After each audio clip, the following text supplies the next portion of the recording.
저네버를 여행할 때는 가끔 옛날 좋은 친구였던 시몽 씨를 찾아갔다. 그는 바이에나 콜롬비에서를 읽어서 얻은 학교의 최근 새 소식을 가지고 싹트기 시작한 내 경쟁심을 크게 부채질했다. 또 샹베리에서는 도미니커 회원으로 물리학 교수를 하고 있는 이름은 잊었으나 마음씨 착한 수도사를 자주 찾았다. 이분은 가끔 조그만 실험들을 해서 나를 몹시 기쁘게 해주었다. 한 번은 그를 본따 감흥 잉크를 만들려 했다. 그래서 유리병에 생석회와 유황과 물을 반 이상 채운 다음 마개를 꽉 틀어 막았다. 그러자 금방 야단스럽게 끓어오르기 시작했다. 나는 마개를 빼려고 유리병 가까이로 갔다. 그러나 이미 늦어버렸다. 병은 폭탄처럼 터져 얼굴로 날아왔다. 나는 유황과 석회를 삼키고 하마터면 죽을 뻔했다. 6주일 이상이나 소경처럼 지냈다.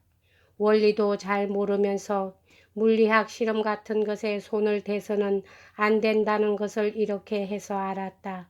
얼마 전부터 몹시 건강을 해치고 있던 판에 공교롭게도 이런 재난이 일어난 것은 설상가상이라 아니할 수 없었다.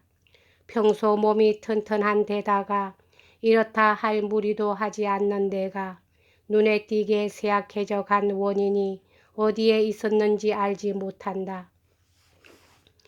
어깨도 떡 벌어지고 가슴도 넓고 폐의 활동도 좋았을 텐데 숨이 차고 압박감을 느꼈으며 한숨이 절로 나오고 심장이 높이 뛰며 각혈을 하게 되고 미열에 시달리게 되었다. 이 열은 좀채로 가시지 않았다. 언제까지나 멍하니 남아 있었다. 내장의 결함도 없고 건강을 해칠 만한 일은 하나도 없었는데 한창 젊을 때 어떻게 이런 상태로 돼버린 것일까. 칼날은 칼집을 해친다고 흔히들 말한다. 그것이 내게 해당된다. 내 정열은 나를 살렸으나 또 나를 죽였다. 어떤 정열이라고 말하면 좋을까? 시시한 완전히 어린애 같은 흔해 빠진 정열이다. 그러나 그것이 내게 미치는 전 세계의 제왕이 되는 그런 경우와 맞먹는 것이었다. 우선 첫째로 여성이다. 한 사람의 여성을 가졌을 때는 나의 관능은 안정되었으나 내 심정은 결코 안정되지 않았다. 사랑의 욕구는 향락의 절정 속에 있어서도 내 마음을 파고든 채 떠나지 않았다. 내게는 정다운 엄마와 친한 여자친구들이 있었다. 그러나 역시 한 사람의 연인이 갖고 싶었다. 머릿속에서 엄마를 이 연인으로 바꿔보았다.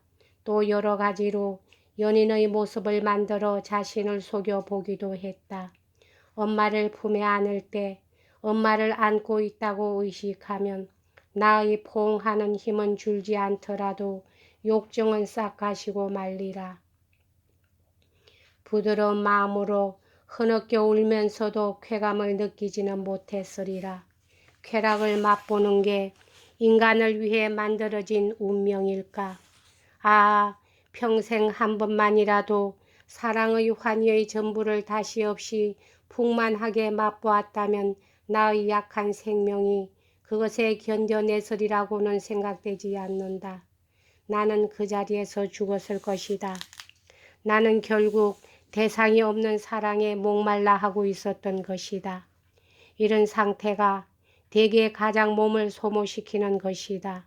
그 위에 가엾은 엄마의 쪼들리는 살림과 이었고 완전한 파산을 불러일으키고 말 그녀의 무모한 생활 태도를 괴로워하고 근심했다.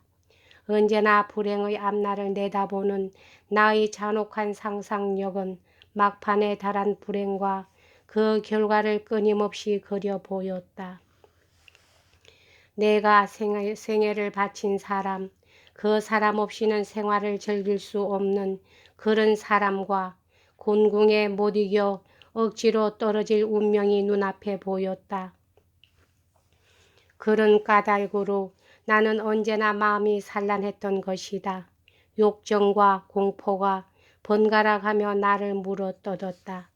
음악은 내게 있어 이미 하나의 정열이었다.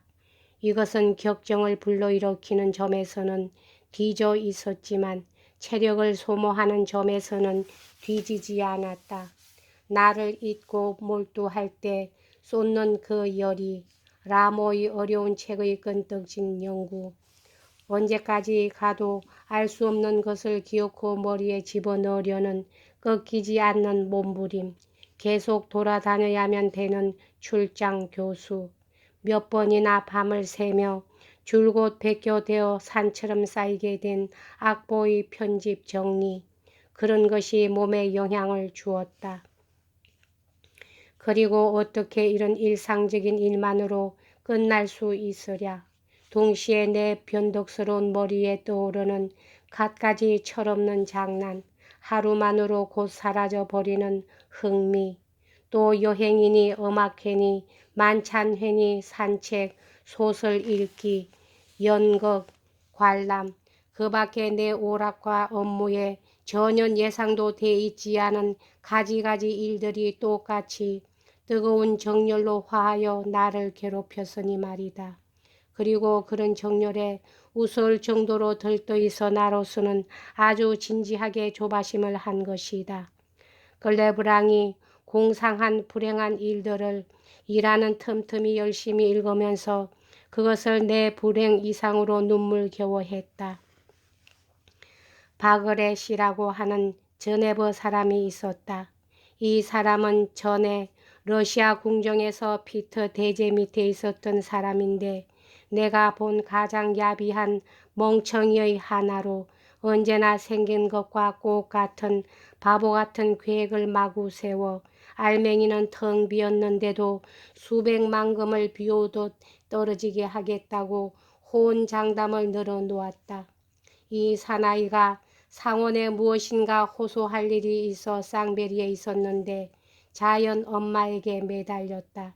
그가 가진 무가치한 것들을 엄마에게 후하게 뿌려놓고는 엄마로부터 그 알량한 금화를 한 입 한 입 빼내갔다. 나는 도무지 이 사나이가 마음에 들지 않았다. 그도 그것을 잘 알고 있었다. 상대가 나니까 문제없었다. 내 비위를 맞추기 위해 온갖 야비한 수단을 썼다. 그는 문득 생각이 떠올랐는지 내게 장기를 가르쳐 주겠다고 했다.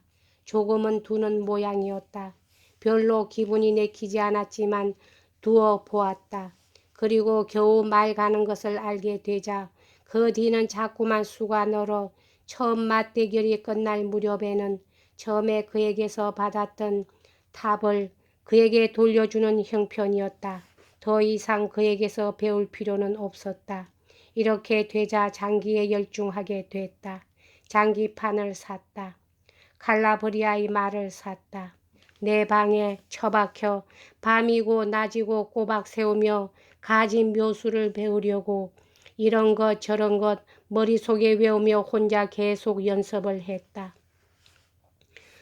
서너 달 동안 억척스런 공부와 상상도 못할 정도의 노력을 했다. 바짝 여여 얼굴은 노랗게 되고 거의 바보처럼 되어 카페로 갔다.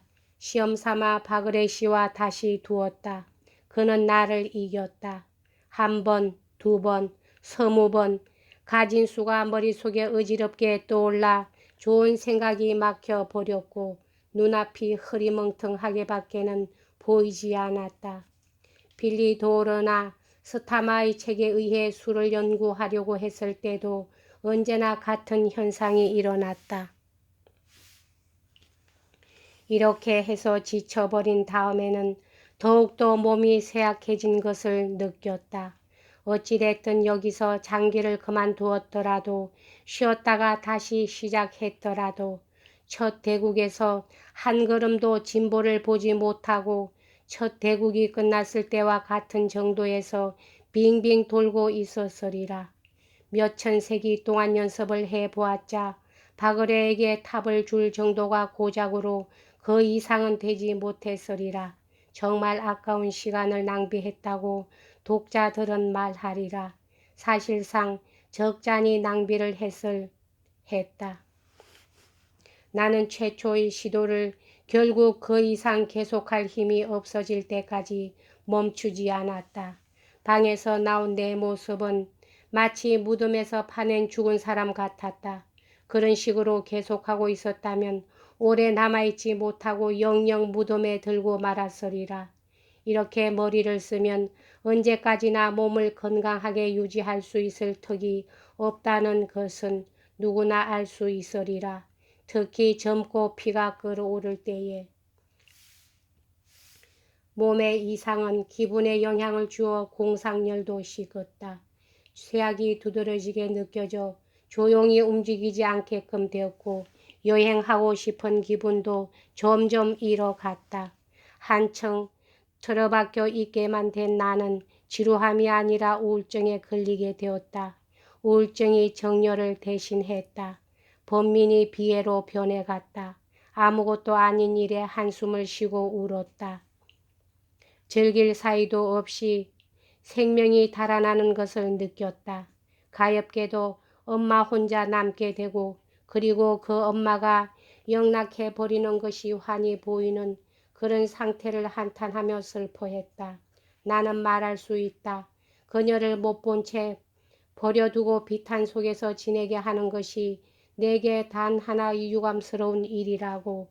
마침내 나는 완전히 병석에 누웠다. 친아들에 대한 친엄마의 간호도 그녀가 내게 해준 간호에는 따르지 못하리라. 그리고 그것은 그녀 자신의 이익으로도 되었다. 계획을 집어치우고 기업가를 멀리했기 때문이다. 이때 죽음이 찾아왔다면 그 얼마나 즐거운 죽음이었을까. 인생의 행복을 몸으로 느끼지는 못했다 해도 그처럼 인생의 불행을 느끼지는 않았으리라. 평온한 내 영혼은 삶과 죽음을 해치는 인간의 불의에 몹시 마음을 상하는 일도 없이 사라져 버릴 수 있었을 것이 틀림없다. 나의 가장 좋은 반신 속에 살아남는다는 위안이 있었다. 그러고 보면 죽어도 죽음이 되지 않는 것이다. 그녀의 운명에 대한 불안이 없었다면 나는 잠을 자듯이 죽었으리라. 그러나 그 불안도 무언가 정다운 애정 어린 대상을 가지고 있어서 실은 뒷맛을 남기지는 않았다. 나는 그녀에게 말했다. 자, 맡기겠습니다. 나라는 것을 전부 부디 행복하게 해 주십시오. 2번인가 3번 몹시 악화되었을 때에 나는 밤중에 일어나 그녀의 방으로 들어가서 그녀의 처사에 대해 여러 가지로 충고를 했다. 그것은 모두가 바르고 도리에 맞는 것이었다고 해도 좋았다. 그 중에서 특히 그녀의 운명에 대한 동정이 무엇보다도 강조되었다. 그녀의 침대 위에 그녀의 손을 잡고 붙어 앉아 함께 흘리는 눈물은 마치 나를 기르는 양식이요 내 병을 고치는 약인 것처럼 나를 생기 있게 해주었다.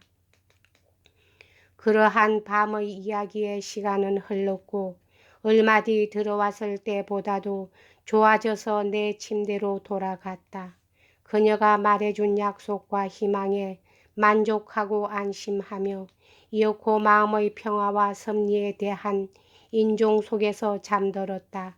바라건대 하느님이시여 인생을 미워하는 이유를 그토록 많이 가르쳐주고 내 인생을 뒤흔들어 이제는 그것이 무거운 짐으로만 돼버린 그 많은 폭풍우 뒤에 곧 나의 생을 마치게 할 죽음을 옛날 이때의 죽음에 견주어 절대로 가혹한 것으로는 되지 않도록 해 주시기를.